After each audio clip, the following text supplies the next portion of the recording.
O Pedro Teixeira chega agora com informações novas para a gente. Ele obteve os registros da audiência de custódia do bolsonarista que foi identificado e que está preso por ter atuado nessa tentativa de explosão de um caminhão-tanque aqui nas imediações do aeroporto de Brasília. A audiência de custódia, gente, é o procedimento que todo preso que vai ingressar no sistema prisional, ele precisa passar por essa audiência de custódia para dizer se houve maus tratos, se ele foi agredido, se ele foi coagido, se houve algum tipo de coisa de ilegalidade na abordagem.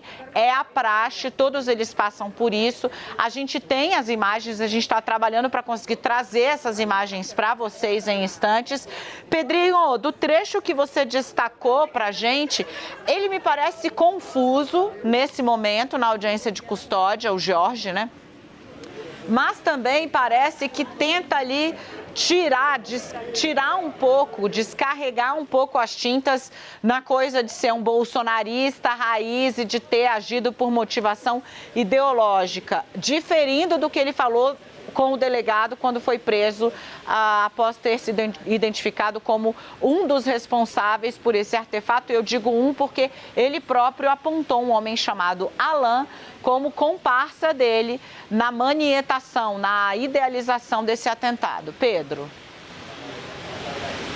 Exatamente, Dani. Vamos tentar estabelecer uma linha de comparação entre o depoimento que ele deu no auto da prisão em flagrante, coletado por um delegado da Polícia Civil, e depois o que ele disse na audiência de custódia realizada na manhã de ontem, que, como você bem disse, é uma audiência necessária para fazer uma avaliação sobre as circunstâncias da prisão deste homem. Ele relata à juíza, Dani, nesta audiência de custódia, que o delegado colocou o nome do presidente Bolsonaro no depoimento e que ele pediu para retirar, mas ele acredita que o nome do presidente Bolsonaro não foi retirado do depoimento. Então eu já faço uma linha de comparação do que está escrito no auto de flagrante de prisão, que foi o depoimento colhido na noite do sábado. Ele disse o seguinte, olha só, abre aspas: "O que me motivou a adquirir as armas foram as palavras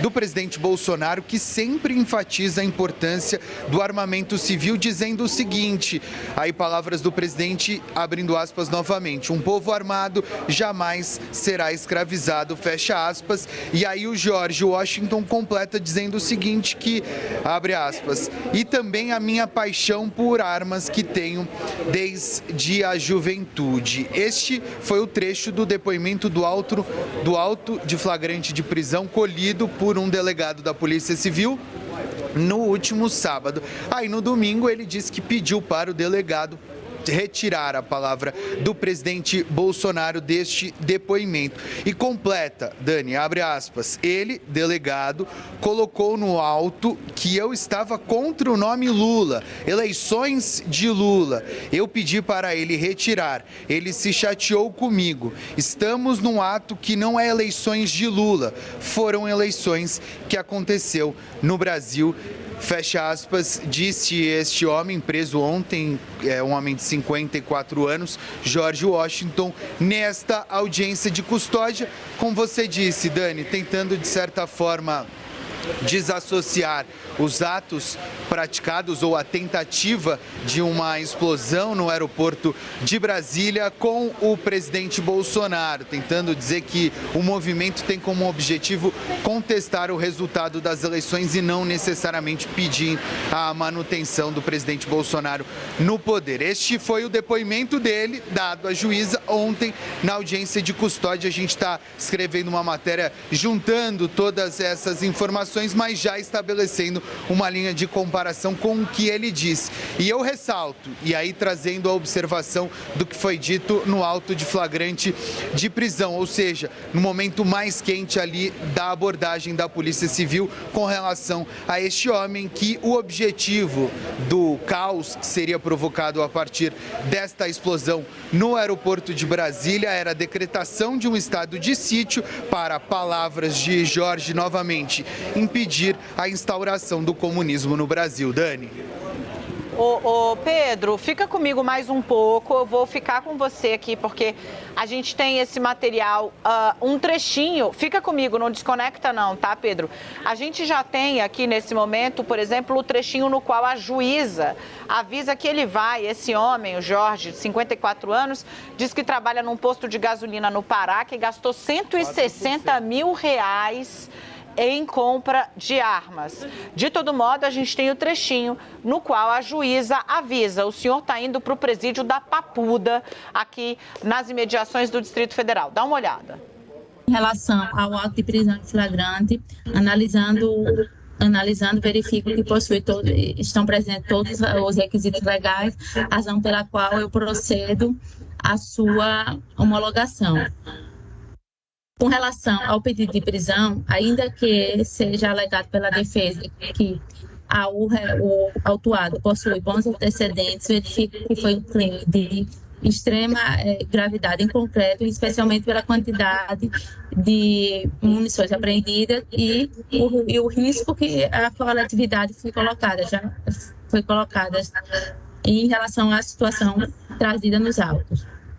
Então, em razão disso, aliada a esse fato, ainda há a questão do autuado não residir no Distrito Federal, o que tornaria mais difícil a conclusão da instrução processual, com o acusado em liberdade. Assim, eu converto a prisão em flagrante em prisão preventiva. Só um minuto, senhor Oster, só para terminar. Gente, a Thaís Arbex deu uma olhada também nesse vídeo, o Caio também está dando uma olhada pra gente. Eu vou trazer aqui a Thaís, ele tá ali, né, o Jorge é esse que aparece no canto superior ali, do meu lado aqui, direito. Thaís, ele fala ali que admite que pediu para tirarem o nome do Lula e do Bolsonaro do depoimento, quando a juíza pergunta se houve algum tipo de constrangimento. Ele fala não, que o delegado ficou chateado porque ele pediu para tirar o nome do Bolsonaro do depoimento. Ou seja, ele admite que ele tentou alterar o termo de declaração que ele havia dado de saída. E me chama muita atenção a imagem, não sei se a gente vai poder rodar de novo, Gui, quando puder, porque ele está absolutamente tranquilo. Absolutamente tranquilo. E para quem está acompanhando o noticiário, olha aí o semblante dele, né? Para quem está acompanhando o noticiário, fala, não, isso é coisa de gente desequilibrada. Ele está absolutamente tranquilo. E quando foi questionado, ele disse que ia fazer para impedir a instalação do comunismo no Brasil. Que é um negócio assim, nem adianta, né, a gente falar aqui, porque a pessoa que abraçou esse grau de irracionalidade, aí realmente não tem volta, mas ele está tranquilíssimo. Agora, ouvindo, a Thaís percebeu como tem já uma ideia meio de dissimular, né, Thaís? Porque além de admitir que pediu para que o delegado alterasse o termo de declaração dele, a juíza perguntou e ele disse que não sabia o endereço. Não sabia dele o endereço. Próprio. Sim, ela faz aquelas perguntas tradicionais de uma audiência de custódia, começa perguntando se ele é casado, ele diz que sim, se tem filhos, ele diz que tem 2 filhos, um deles especial, pergunta se ele já tinha tido alguma passagem pela polícia, ela pergunta se ele já tinha sido detido quando era menor e depois, já adulto, ele disse que nunca tinha entrado numa delegacia.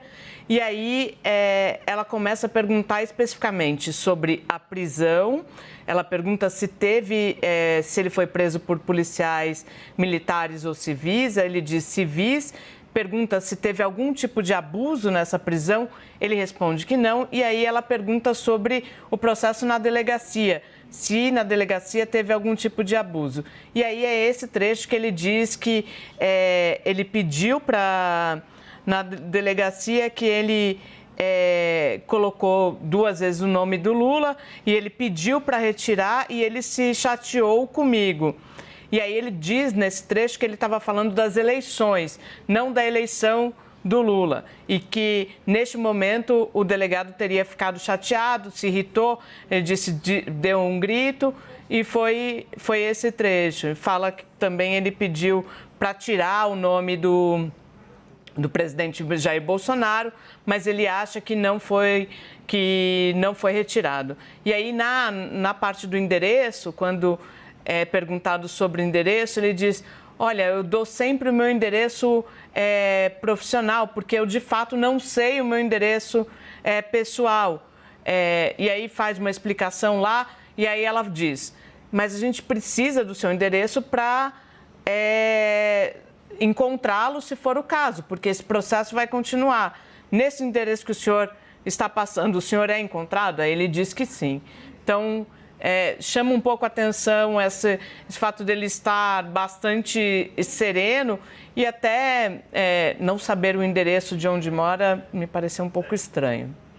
Gente, vamos dar uma olhada nesse trecho em que ele admite que pediu para tirar tanto os nomes de Lula quanto de Bolsonaro do depoimento que ele havia dado e que o delegado manifestou, segundo ele, chateação.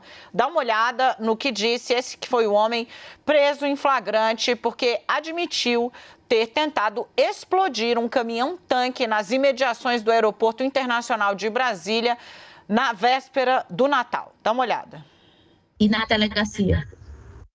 Na delegacia, a única coisa que eu relatei ao delegado e ele colocou no autos, sempre colocou 2 vezes que eu estava contra o nome Lula, eleições de Lula. Eu pedi para ele retirar, ele se chateou comigo. Nós estamos num ato, não é eleições de Lula, foram eleições que aconteceu no Brasil.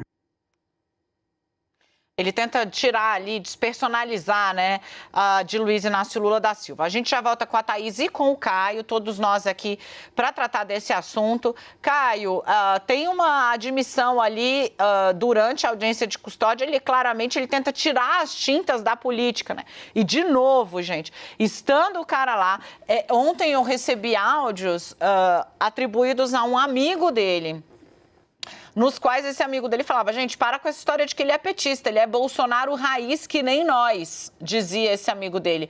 Porque, para variar, como deu muito ruim, e aí fica claro que é coisa de gente que está adotando modus operandi de grupo radical terrorista, aqui no Brasil, como dá muito ruim, começa esse papo de infiltrado, disso, daquilo. Parece ter chegado, talvez pelo aconselhamento jurídico, de que o fato de ter havido do caso ter explodido em meio a tanta politização dessas ações violentas, está fazendo com que ele tente tirar um pouco das tintas disso. Aí ele fala que não era um ato contra o Lula, era sobre as eleições no Brasil e que ele pediu para tirar o nome do Bolsonaro e o delegado se chateou, segundo ele. Tem uma mudança clara, da primeira fala dele.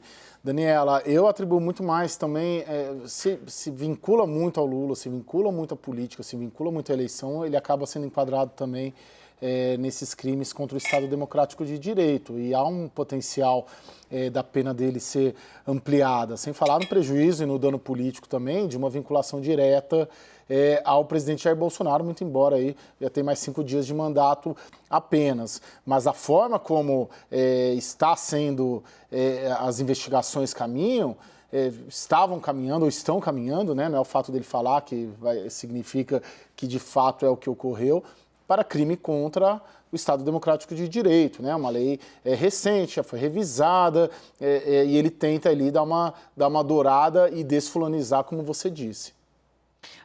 Thaís, teve alguma outra questão que te chamou a atenção aí nessa fala? Para vocês entenderem, tá, gente? É bem curtinho, porque a audiência de custódia, ela tem um roteirinho.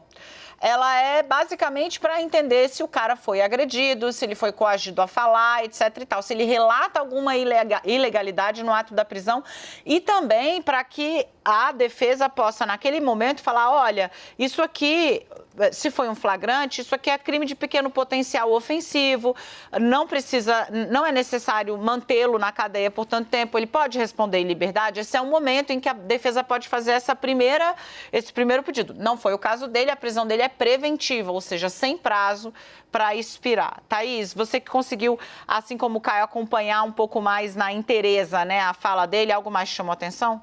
Dani, o que chama atenção é o fato de ele relatar que nunca tinha estado numa delegacia, né, nessa situação, e aí ser flagrado com essa quantidade de armamento, com esses artefatos e ter planejado um ato terrorista de fato. Então, alguém que nunca teve passagem, né, pela polícia, segundo ele próprio, e aí estar planejando um crime como esse e não considerar que isso é um crime, né? Porque há uma dissimulação ali, né?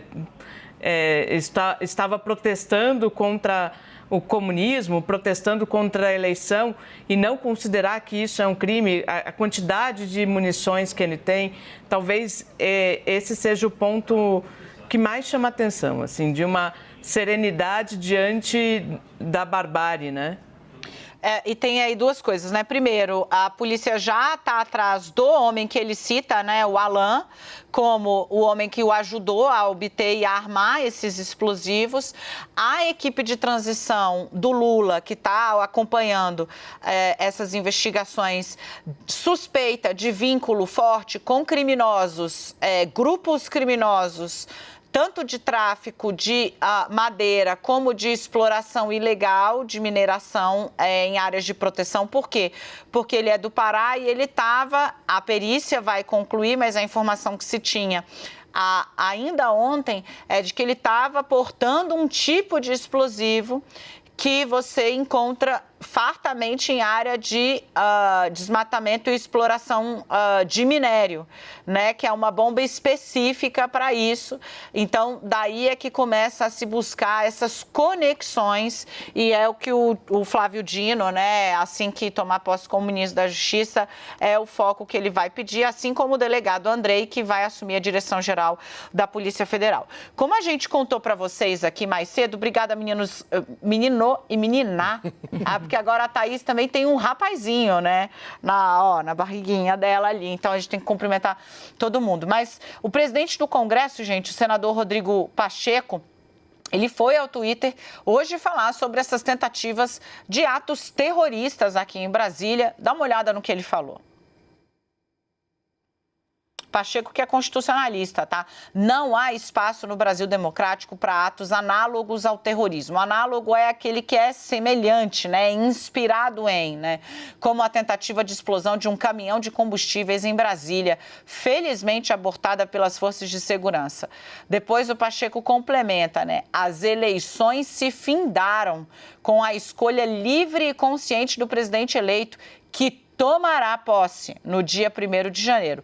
O Brasil quer paz para seguir em frente e se tornar o país que todos desejamos. Eu vou voltar aqui com eles dois, Gui, posso rapidamente, só para a gente poder trazer um pouco da dimensão que esse negócio está tomando, né, Caio? E eu vou voltar com o Caio aqui porque eu acho importante, né?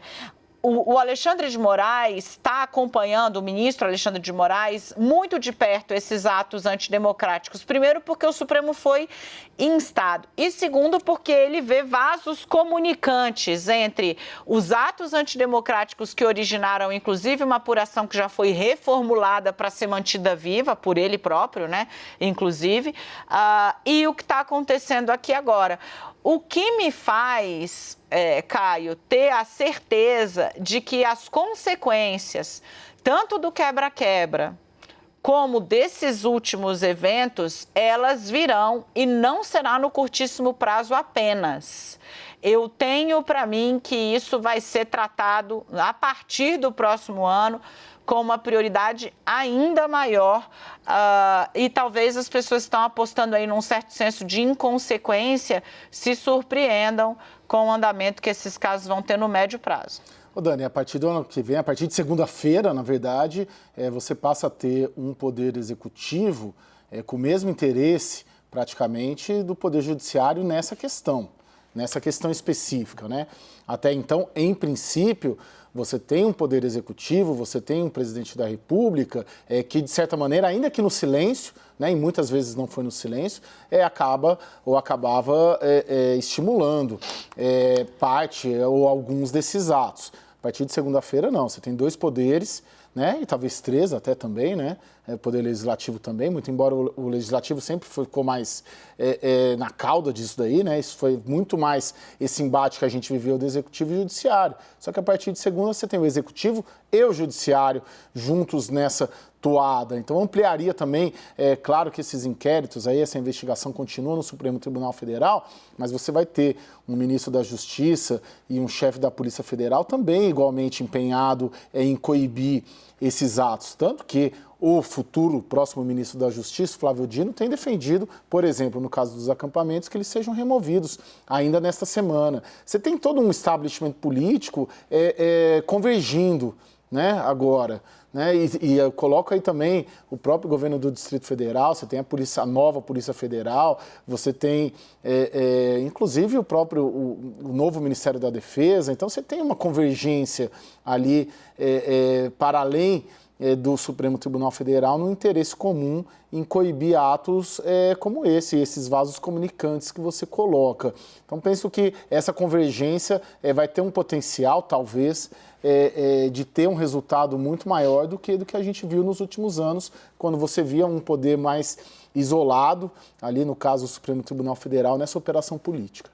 E claro, né, Caio, esse ponto que o Caio traz, né, que ele cita, olha, e o Congresso ficou ali como um agente meio, eu até dividiria, né, Caio, porque a gente teve o Senado cerrando fileiras, e aí o crédito aí é do Pacheco mesmo, né, até porque ele é um cara do Judiciário, então ele conhece as pessoas, até por afinidade, digamos, de tese, né, de história, ele se portou ali como a espécie de o último bastião, né, de defesa do Supremo dentro do Congresso Nacional. Na Câmara, a coisa correu bem diferente, né? Mas qual é a diferença, Thaís?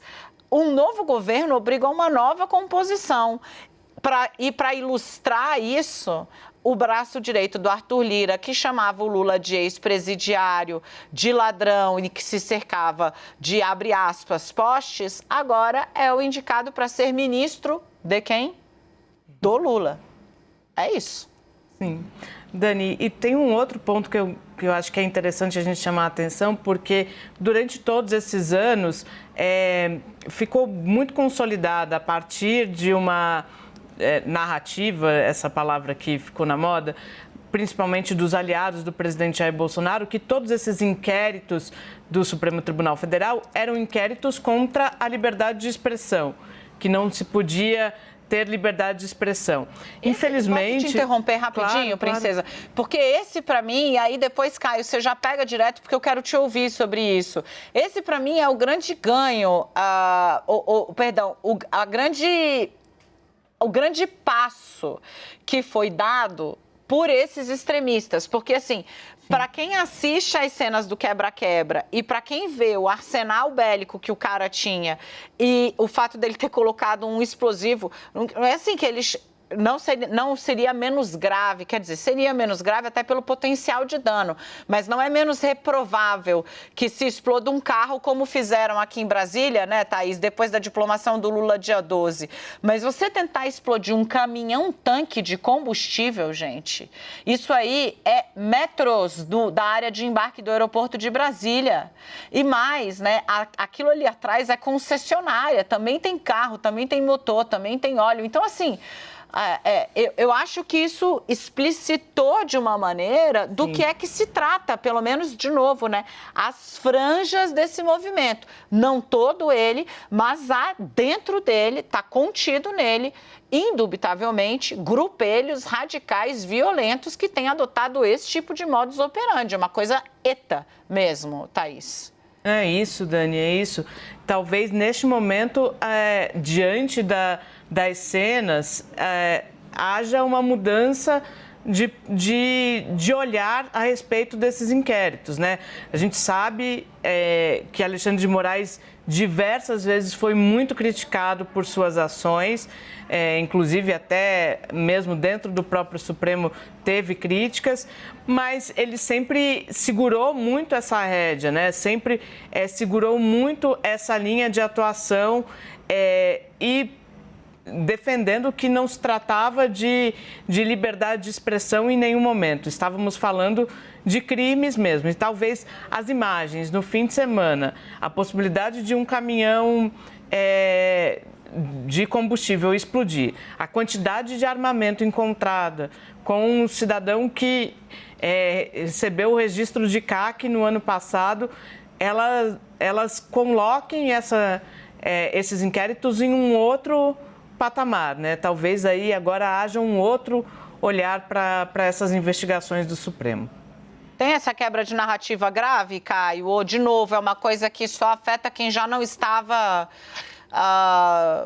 quem já estava distante, digamos assim, desses grupos? Não, Dani, eu acho que há casos e casos, né? Mesmo nessa questão, a gente já debateu bastante aqui, inclusive com a Thaís, nos programas noturnos, vamos dizer assim, essa questão do Alexandre.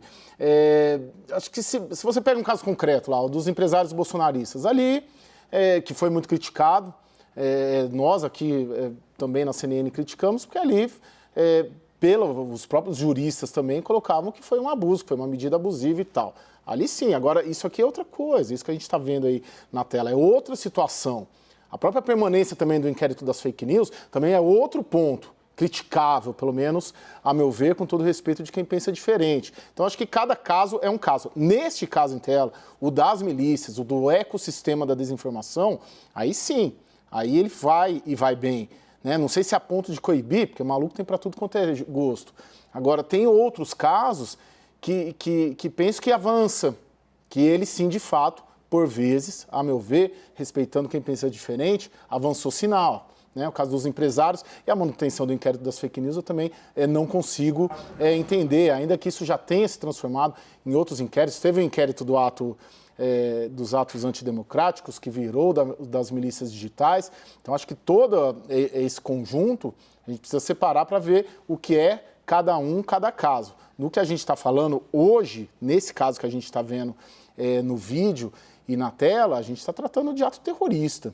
E isso é inegável, com isso não há conversa, né? Não há negociação e não há nada... o que se possa fazer, senão o que está sendo feito. De fato, prende o sujeito, já prenderam aparentemente o outro e leva adiante a investigação. Acho que cada caso é um caso.